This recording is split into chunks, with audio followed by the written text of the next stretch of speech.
Well, thanks for having me back. It's always great to be on and connected with all the moms out there for sure.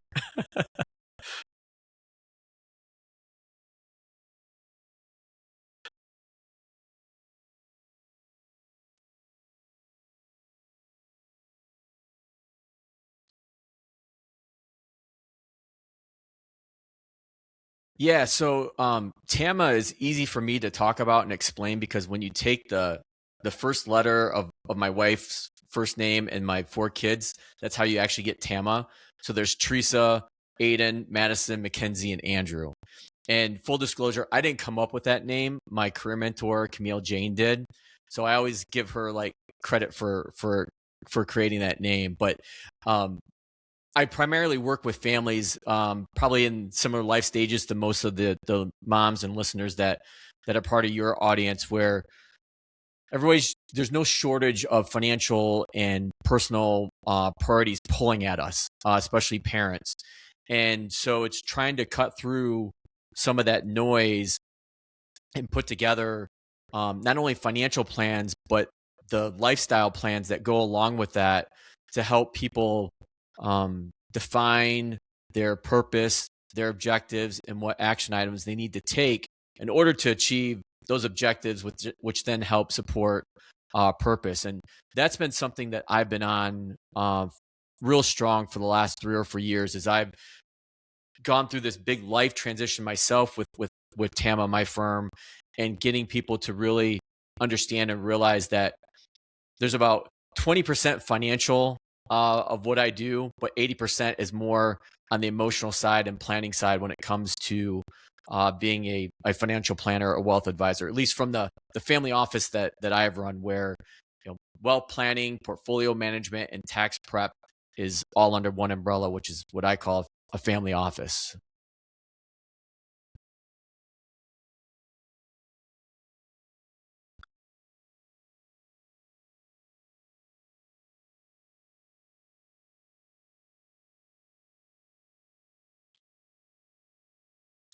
Yeah, I was thinking about this when you posed the question, and I kind of came up with two thoughts on it. The first is, and I'll just give you kind of a bit more on my background. Like I came from a working class family. We were like low, low to maybe middle income, if you will. Both my parents, I grew up in Michigan, and auto industry is really big here, and so both my parents, worked in some auto related factory roles.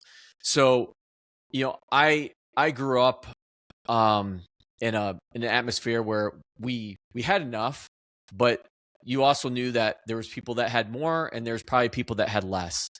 And when I look back at my childhood and growing up, and looking at the things that we did, and I look at the things that I do now with Teresa and my four kids, I have to like just a lot of times take a step back and realize how fortunate and lucky we are. Not that Teresa and I haven't worked hard to provide for ourselves and our kids, but there's things that I've done that I would have never thought about growing up in little Adrian, Michigan, almost 40 some years ago. I'll be 50 in like 3 more months. So ask me about that milestone when it gets closer. But I look at it, and I look at where my parents came from, how they raised us, and then how we are today, and the things that we get to do because of the financial means that we have, and some of the financial security that we have today that I didn't have growing up. And so I think that's one way to kind of get your arms around generational wealth.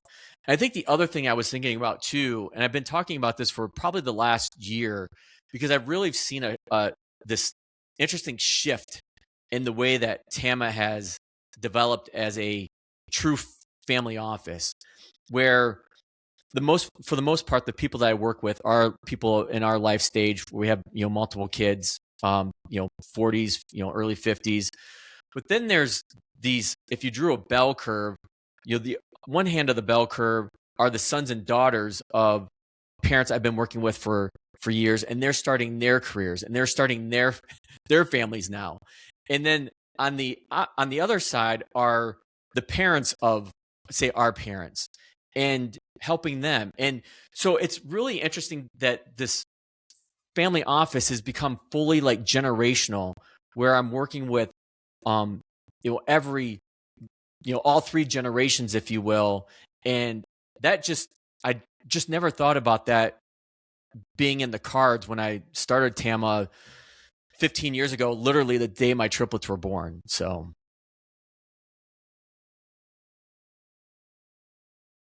I would say ours, because we have the most, I don't want to say problems, but I think opportunities and challenges.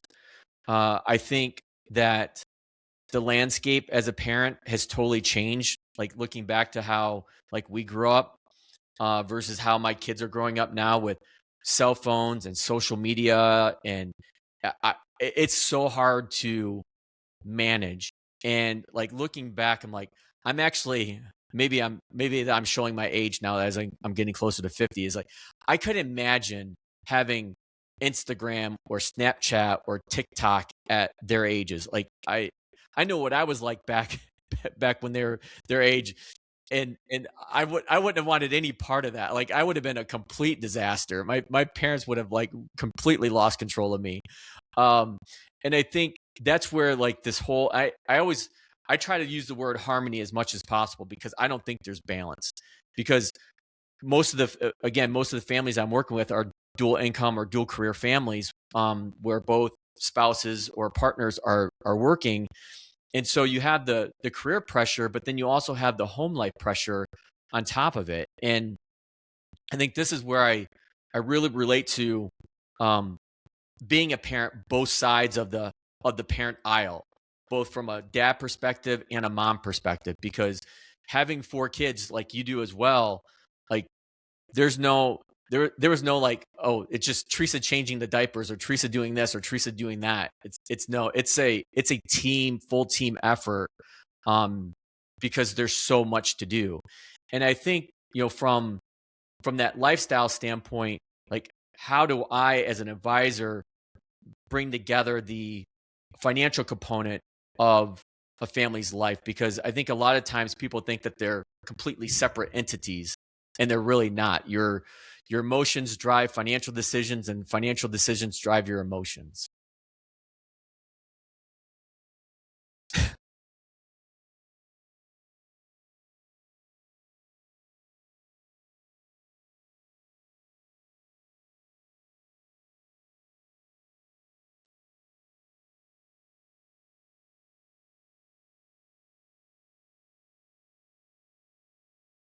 Yeah.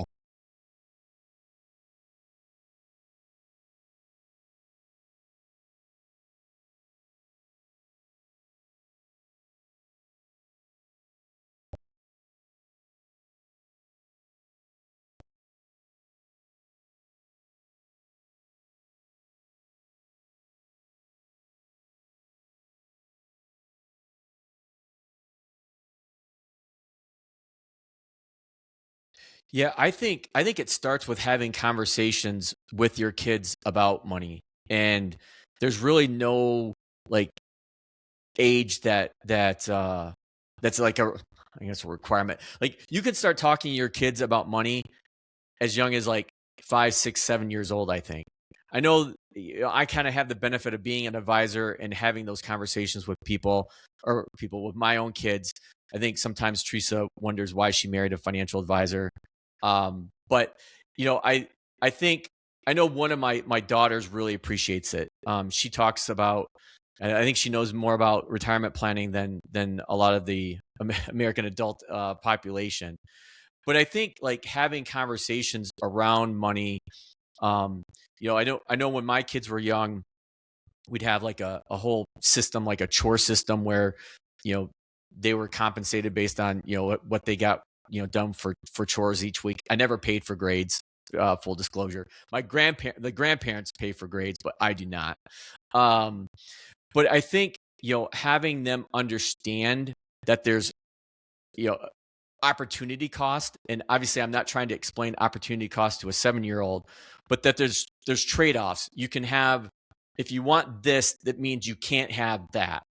And striking that as early as possible, I think, is really important these days, because as soon as these kids get on social media, or even before that, they're automatically launched into the comparison game, and they're seeing who has what, and who doesn't have those types of things. And those are the kinds of conversations that I'm having with my teenagers today, and all four of them are now teenagers. My triplets are 15, and Mackenzie, my plus one, is 13.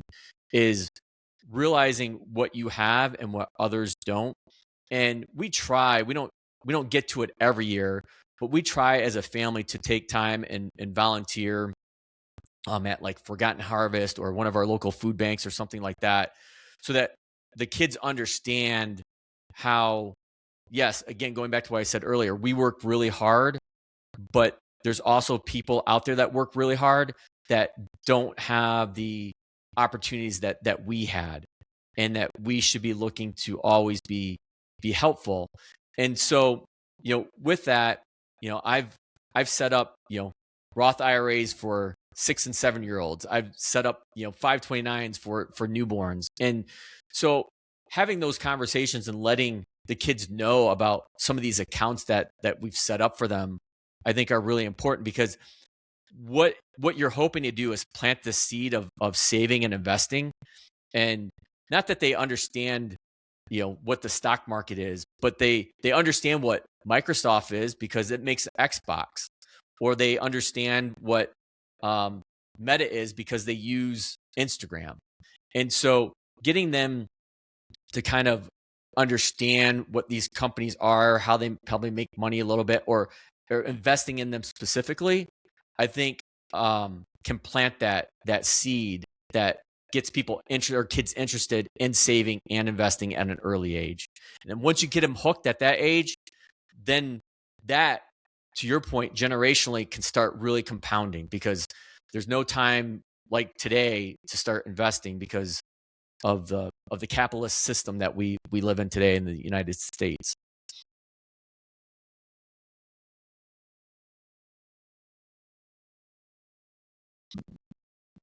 Yeah.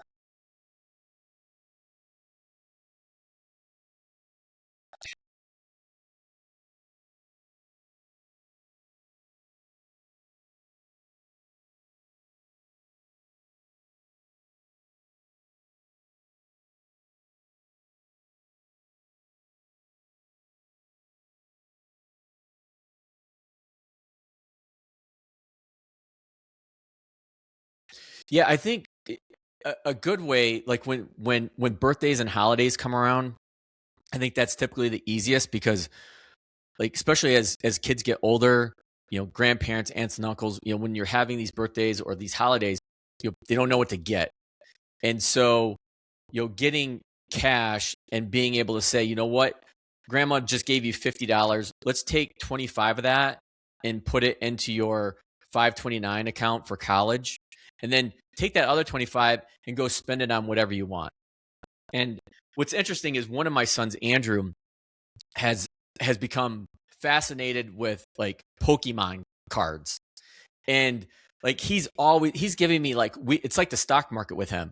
Like he's giving me like weekly updates on the value of his collection.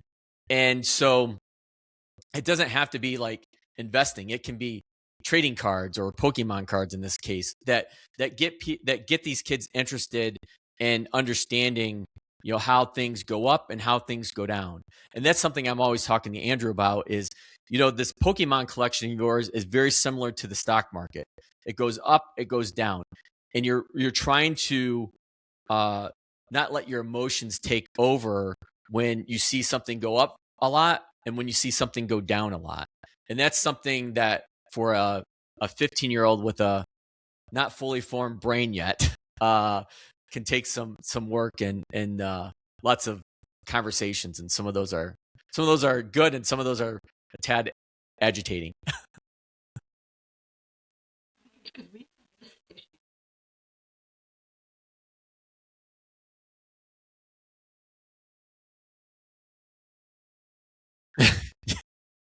Yes.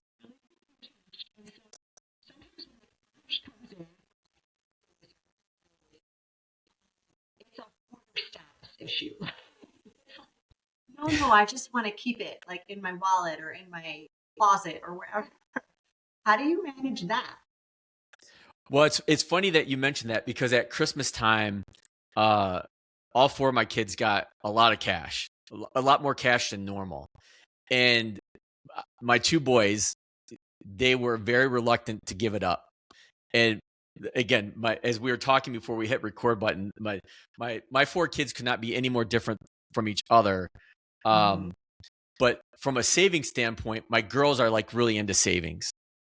And because they know they have like an end goal, like, Mac wants to get a new iPhone, so she's saving for that. Or Madison, who's in swimming, needs a $500 tech suit, and so she knows how much that costs. She knows what she's got to get that. My boys, on the other hand, not so much. So I actually had to send Grandpa Fenner up to their boys' room to try to talk them into just, hey, give me back $100 from each of you, so you can put it in your college fund. And that was really helpful, because I think having my dad involved, like sometimes I'm just a dumb dad where like they won't listen to me about anything. Well, they listen to other adults oftentimes. Yes. A lot more. And and it's funny, I've had families that have come to me to start working as part of the TAMMA family office.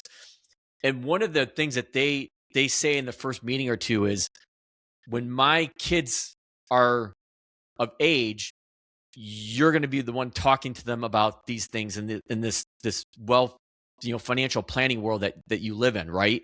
And I'm like, yeah, of course. And that's really interesting, because they intuitively know that. Like, I intuitively know it. Like, I think one of the interesting things, going back to your question about like what generation I like to work with the most, another reason why I like working with ours, or maybe a little bit older, is that their kids are to the point where they're picking colleges or just trying to decide like where they're going to go to college.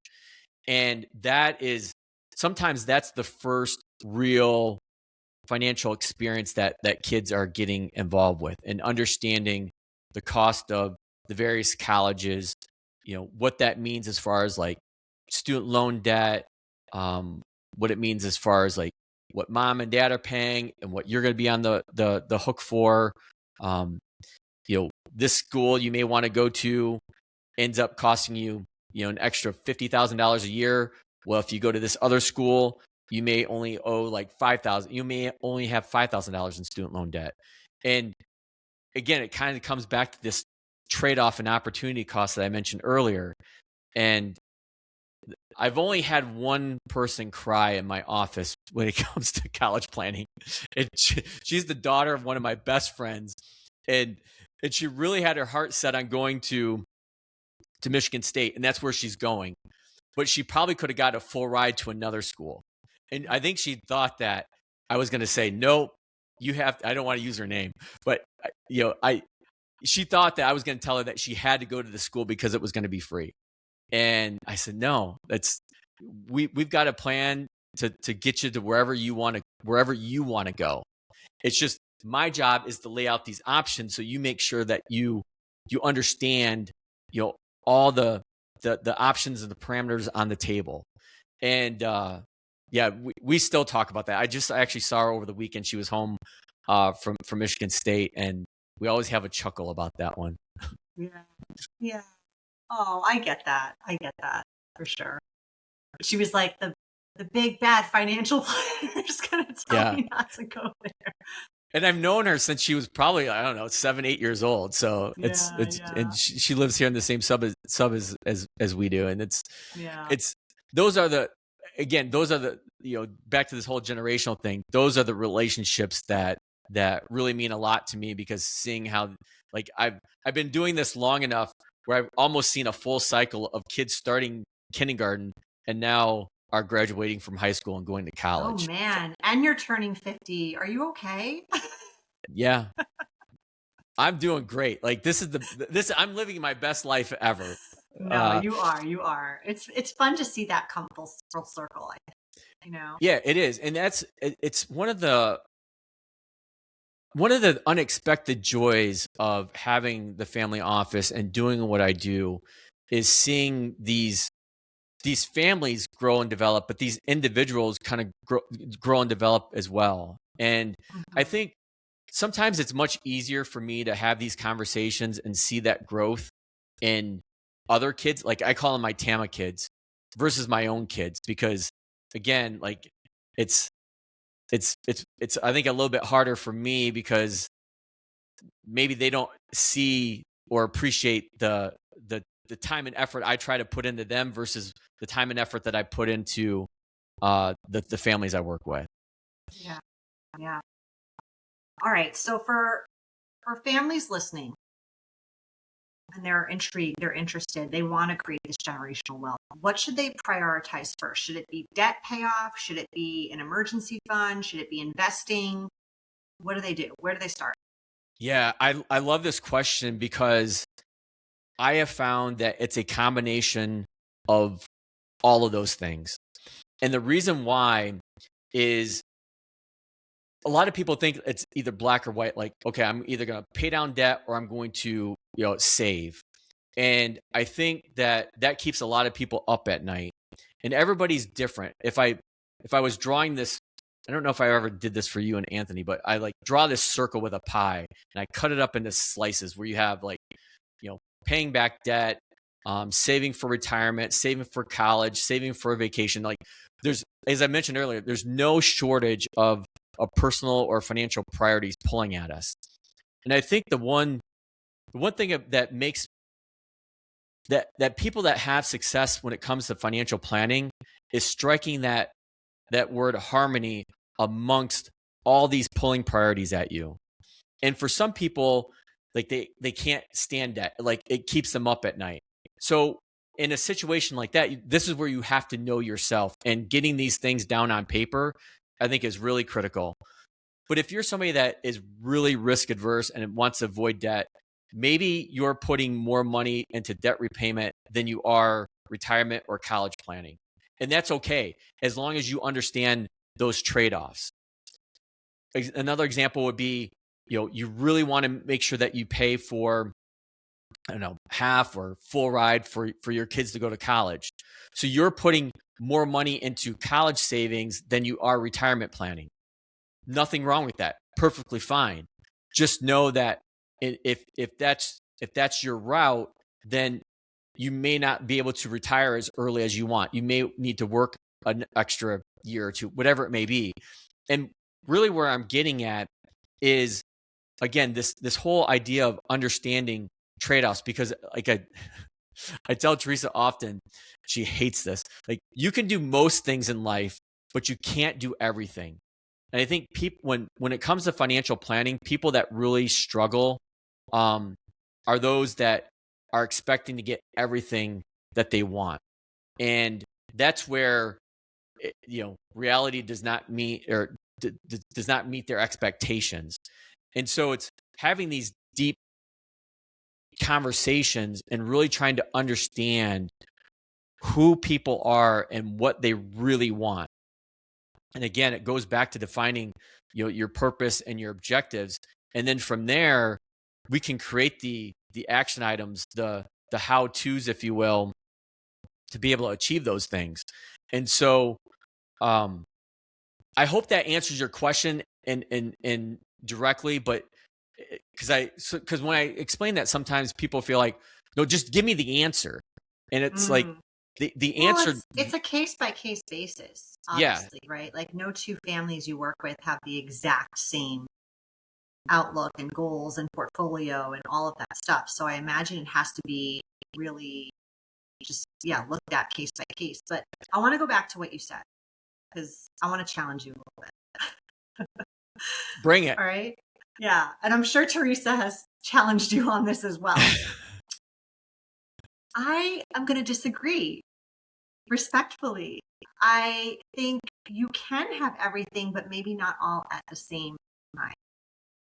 I think if you can prioritize effectively, if you can think about the long game here, if you can make the appropriate changes you need to make it happen, I think it is totally possible. Like, I'm not here to kill dreams. Yeah. No, I think I would with that. So here's where you went. You went from what's the time frame, Yes. and you took a long time frame. Expand it. Yeah. Yeah. Yeah. Over the long-term time frame or time horizon, yeah, I'm with you too. Like when people come in, like I want them to give me all of their hopes and dreams and fears, because when I know that, then we can like zoom back out and figure out how we put this in the right context of time.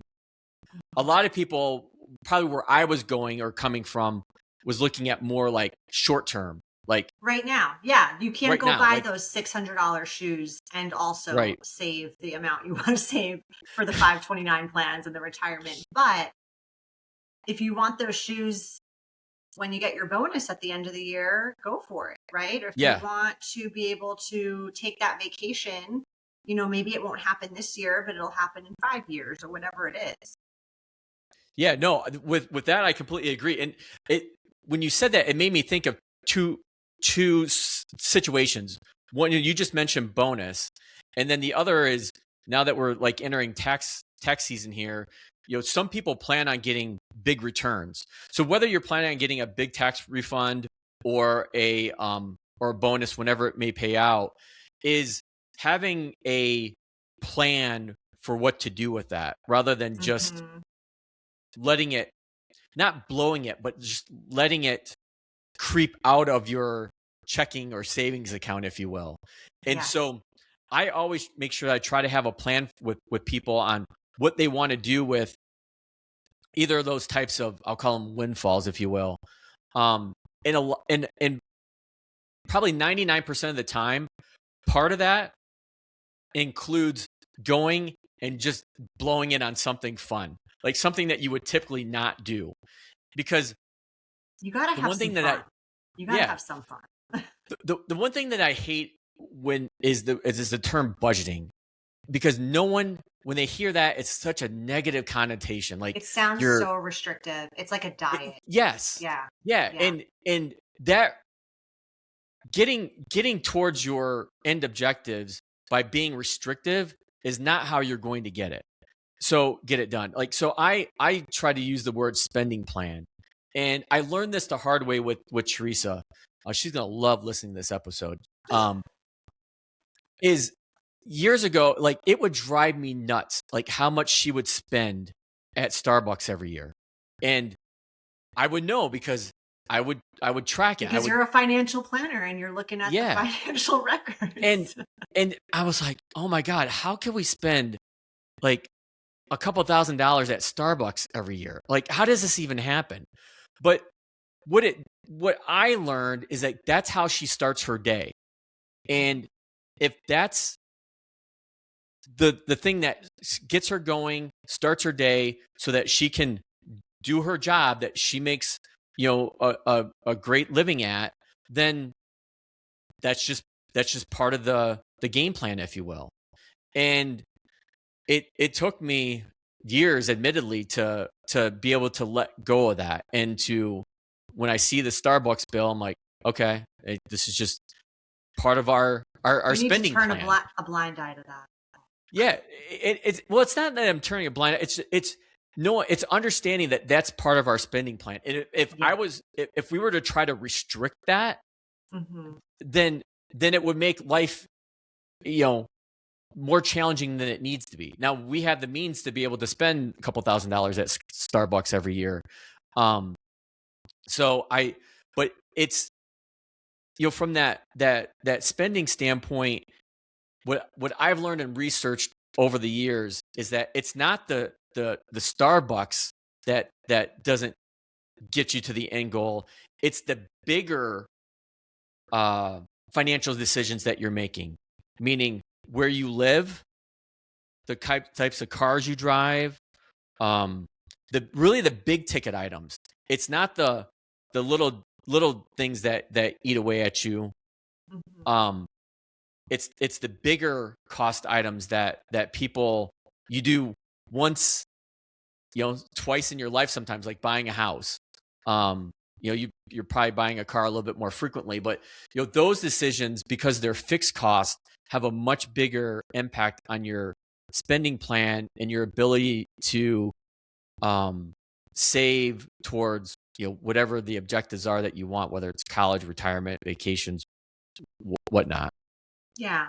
And I think there's a difference between being restrictive and being disciplined. Yes. You don't have to go full force restriction where like you just cut everything out, right? But you can be disciplined in other ways where, okay, this is important to me, but this isn't as important. So I'll choose this versus this.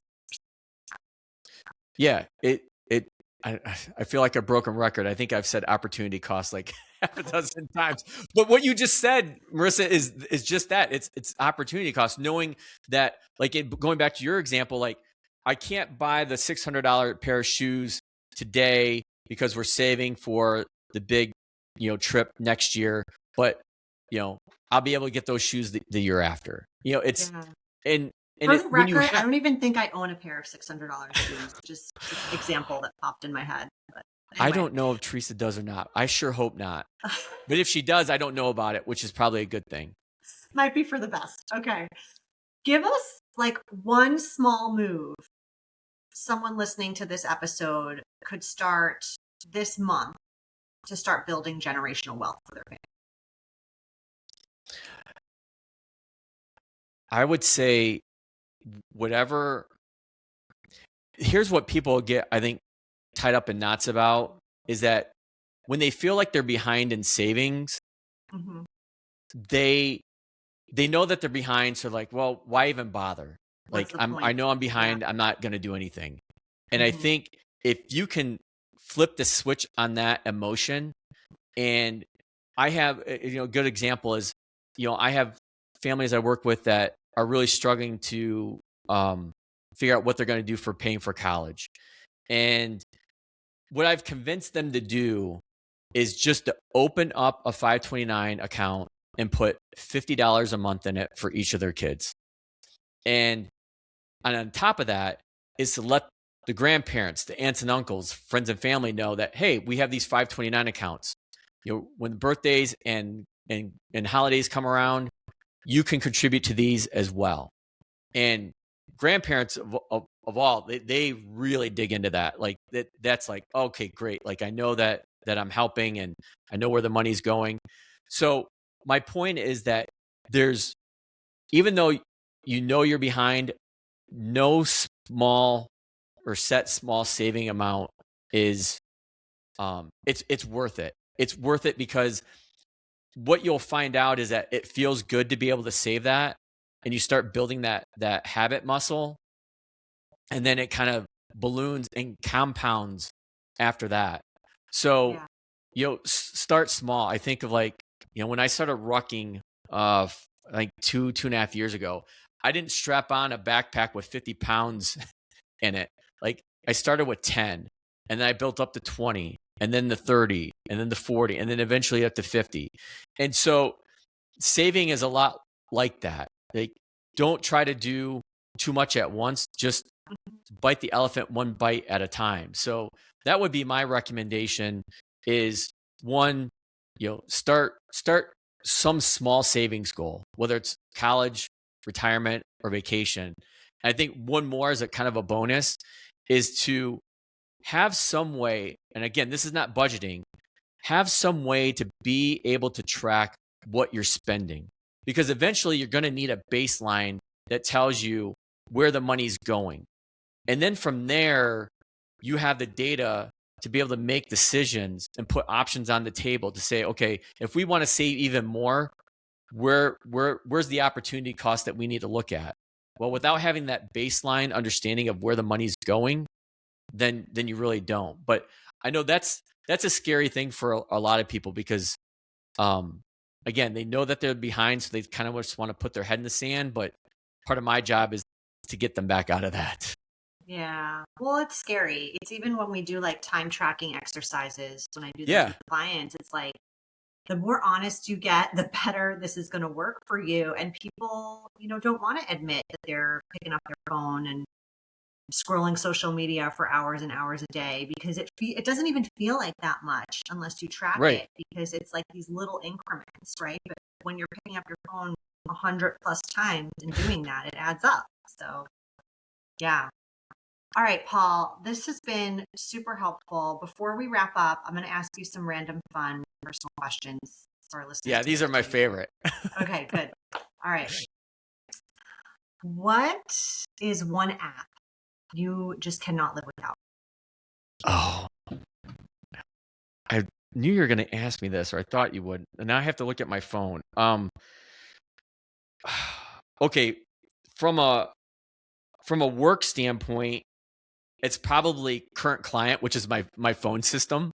Okay, but right. But we'll go the practical route, but from another standpoint. But from a fun standpoint, you know, my daughters got me into Wordle a few years ago. Yeah. And so that's like probably like my fun app that I go to. All right. My longest streak was 47, and right now my current streak is 15. Honestly, I don't play it, so I have no idea what that means, but it sounds amazing. Congratulations. What is your cocktail of choice? Oh, any kind of bourbon. Specifically, like my go-to is like Woodford Double Oak. And I'm lucky. I live in a community where I live where I have like bourbon / whiskey connoisseurs, like experts. Like these guys are like hardcore. Like we live in Michigan. They go down to the Bourbon Trail in Kentucky multiple times a year, and it's awesome. But I think the great thing about like the cocktail is just the time spent with people, because you know, a lot of, you're kind of talking about these stages of life again. I've become, you know, I've said this before, like TAMMA is a place where friends become family and family becomes friends. And I have this really unique community of really great friends that are personal friends of mine, but also TAMMA families as well. And as their sons and daughters go to college and graduate, they're starting to move away. And I'm often reminding myself and others that when somebody picks up the phone to call for a gathering, it's easy to say no because we're all so consumed and busy. But the answer that we probably need to be saying more often is yes, because we're not going to get these opportunities that many more times. Like we're talking like years as being together as this, you know, community, if you will. Oh my God, I got chills. That was more than you asked for. Sorry. You took it too far, Paul. All right, last question. If you could have any superpower, what would it be? Oh. I did not expect this one. Superpower.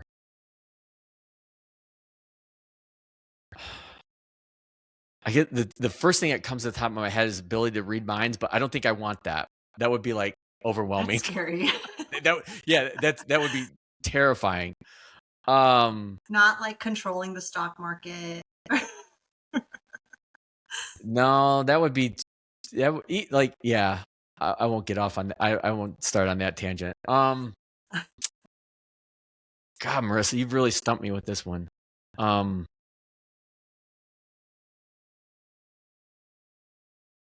I don't really know. Okay, it's okay. We won't make you suffer any longer. All right, Paul, before we actually do wrap up, tell everyone where they can find you, learn more about you, listen to your show. Yeah, thank you. The best place to find me is on our website, which is TAMMACapital.com, and it's T as in Teresa, A as in Andrew, M as in Madison, M as in Mackenzie, and A as in Aiden. On our website, you can access our Emotional Balance Sheet podcast. I do a weekly show.